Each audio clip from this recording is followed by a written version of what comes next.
नमस्कार, मैं अभिसार शर्मा। आईसीसी पर भी मोदी सरकार का कब्जा, वर्ल्ड कप के नाम पर बड़ा खेल, बच्चों की सेहत या मोदी सरकार की नाकामी, स्कूलों की छुट्टियां बनी मजाक, संविधान खतरे में, मोदी सरकार पर सबसे बड़ा सीधा हमला, मोदी सरकार वीएस पूरा विपक्ष, संसद में राजनीति का महायुद्ध। दोस्तों, पूरी सच्चाई आपको इसी वीडियो में विस्तार से बताने वाला हूं, मगर उससे पहले एक छोटी सी गुजारिश। अगर आपने अभी तक वीडियो को लाइक नहीं किया है तो गोदी मीडिया की तरह आधी नींद में मत पड़े रहिए। तुरंत लाइक कीजिए, शेयर कीजिए अपने दोस्तों और परिवार के साथ, और कमेंट में बताइए कि आप हमें देश के किस कोने से देख रहे हैं। और हां, अगर अब तक आपने न्यूज फैंडम को सब्सक्राइब नहीं किया है तो कर लीजिए, क्योंकि यहां पर हम वो सच दिखाते हैं जिसे छिपाने के लिए पूरी सत्ता रात दिन तड़पती रहती है। आईसीसी सीस ने 2026 के टीबीज वर्ल्ड कप के लिए भारत और श्रीलंका में जिन स्थानों की घोषणा की है, उनमें स्पष्ट रूप से बीजेपी शासित राज्यों या उनके प्रभाव वाले शहरों को प्राथमिकता दी गई है। यह खेल आयोजनों में राजनीतिक लाभ उठाने की रणनीति को दर्शाता है। यह सवाल उठता है कि क्या चयन प्रक्रिया पूरी तरह से खेल और बुनियादी ढांचे पर आधारित थी, या फिर इसमें डबल इंजन सरकार के प्रचार और आगामी चुनावों को ध्यान में रखते हुए क्षेत्रीय राजनीति को साधने की कोशिश की गई है। इस तरह के आयोजनों का केंद्रीकरण सिर्फ कुछ राज्यों में करना देश के अन्य हिस्सों की प्रतिभा और खेल भावना को दबाने जैसा है, जो यह दिखाता है कि बीजेपी सरकार राष्ट्रीय एकता से ऊपर अपने राजनीतिक हित को रखती है। विपक्ष का संवैधानिक अधिकारों पर आरोप। संविधान दिवस के पवित्र अवसर पर प्रमुख विपक्षी नेताओं ने केंद्र में सत्तारूढ़ भाजपा यूपी सरकार के खिलाफ तीखा राजनीतिक हमला किया।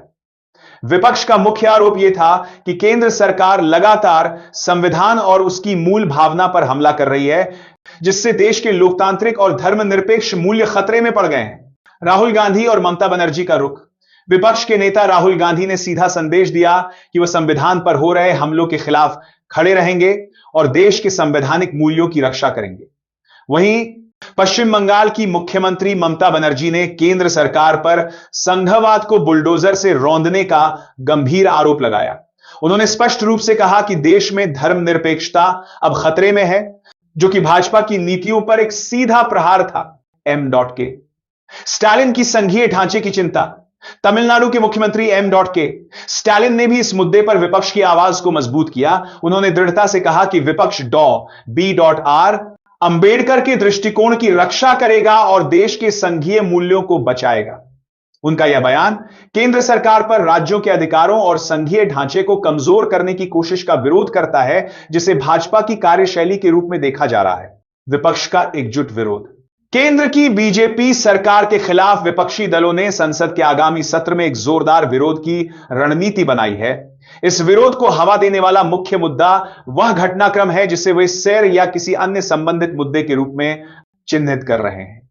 विपक्ष का यह कदम यह दर्शाता है कि वे बीजेपी के शासन में कथित विफलताओं, कुप्रबंधन या अलोकतांत्रिक कदमों के खिलाफ अपनी आवाज को एकजुट करना चाहते हैं, ताकि सरकार पर दबाव बनाया जा सके। सत्ताधारी दल पर हमला।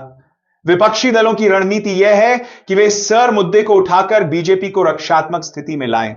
वे यह संदेश देना चाहते हैं कि बीजेपी सरकार न केवल देश के मुद्दों को सुलझाने में विफल रही है, बल्कि संभवतः वह गलत नीतियों को आगे बढ़ा रही है या संवैधानिक मर्यादाओं का उल्लंघन कर रही है। संसद में विरोध का उद्देश्य बीजेपी के एजेंडे को बाधित करना और मीडिया का ध्यान सरकार की आलोचनाओं की ओर मोड़ना है। लोकतांत्रिक सिद्धांतों की लड़ाई। विपक्ष इस विरोध को केवल राजनीतिक दांव पेंच के रूप में नहीं, बल्कि लोकतंत्र, पारदर्शिता और जवाबदेही के सिद्धांतों की लड़ाई के रूप में प्रस्तुत कर रहा है। वे बीजेपी पर आरोप लगा रहे हैं कि वह अपनी बहुमत की ताकत का इस्तेमाल करके संसद को बाईपास कर रही है या विपक्ष की आवाज को दबा रही है। इस प्रकार सर अभियान विपक्ष के लिए बीजेपी की कथित तानाशाही या एक तरफा शासन के खिलाफ खड़ा होने का एक मंच बन जाएगा। दीपेंद्र हुड्डा का गंभीर दावा। कांग्रेस नेता दीपेंद्र सिंह हुड्डा ने सत्तारूढ़ भारतीय जनता पार्टी बीआरपी पर देश भर में चुनावों के परिणामों को प्रभावित करने का एक बेहद गंभीर और व्यापक आरोप लगाया है। यह आरोप सीधे तौर पर बीजेपी की लोकतांत्रिक प्रक्रियाओं में भागीदारी की निष्पक्षता पर सवाल उठाता है। हुड्डा के अनुसार यह केवल एक राज्य का मुद्दा नहीं है, बल्कि एक राष्ट्रीय पैटर्न है जहां बीजेपी अपने प्रभाव और शक्ति का उपयोग करके चुनावी नतीजों को अपने पक्ष में मोड़ने की कोशिश कर रही है। लोकतंत्र पर खतरा। इस आरोप का निहितार्थ यह है कि बीजेपी केवल चुनाव जीतने पर ध्यान केंद्रित नहीं कर रही, बल्कि देश के लोकतांत्रिक मूल्यों और चुनावी प्रक्रिया की विश्वसनीयता को भी कमजोर कर रही है। हुड्डा का यह बयान विपक्षी दलों के उस व्यापक नैरेटिव को बल देता है कि देश में निष्पक्ष चुनाव प्रणाली खतरे में है और बीजेपी राजनीतिक लाभ के लिए संवैधानिक संस्थानों का दुरुपयोग कर रही है। बड़ा प्रभाव और चुनावी हस्तक्षेप। दीपेंद्र हुड्डा ने स्पष्ट रूप से कहा है कि बीजेपी के इस हस्तक्षेप का बड़ा प्रभाव पड़ रहा है, जिसका अर्थ है कि लाखों मतदाताओं की इच्छा को सत्ताधारी दल के राजनीतिक एजेंडे के कारण दबाया जा रहा है।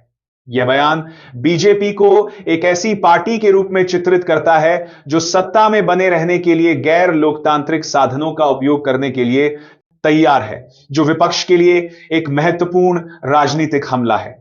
विभिन्न स्कूलों में शीतकालीन अवकाश, विंटर हॉलिडेज की घोषणा की खबर सरकार के अदूरदर्शी प्रशासनिक फैसलों को उजागर करती है। हर साल मौसम की चरम स्थितियों के बावजूद सरकारें समय पर शिक्षा नीति और अवकाश कैलेंडर को व्यवस्थित करने में विफल रहती हैं। यह दिखाता है कि शिक्षा और छात्रों के स्वास्थ्य को लेकर केंद्रीय शिक्षा मंत्रालय और राज्य सरकारों की उदासीनता कितनी है।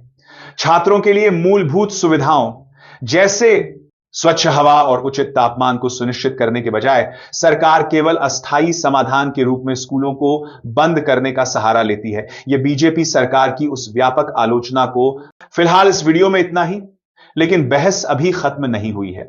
इस पूरे मुद्दे पर आपकी क्या राय है, हमें कमेंट सेक्शन में जरूर बताइएगा। मैं आपके सभी कमेंट्स पढ़ता हूं। अगर आपको सच को सामने लाने की हमारी ये कोशिश पसंद आई तो वीडियो को लाइक और ज्यादा से ज्यादा शेयर करें ताकि यह आवाज दूर तक पहुंचे। और अगर आप चाहते हैं कि सत्ता से सवाल पूछने का यह सिलसिला यूं ही चलता रहे तो हमारे चैनल राजनीति टुडे को सब्सक्राइब करना ना भूलें और बेल आइकॉन जरूर दबाएं ताकि कोई भी जरूरी वीडियो आपसे छूट ना जाए। अगले वीडियो में एक नए मुद्दे के साथ आपसे फिर मुलाकात होगी।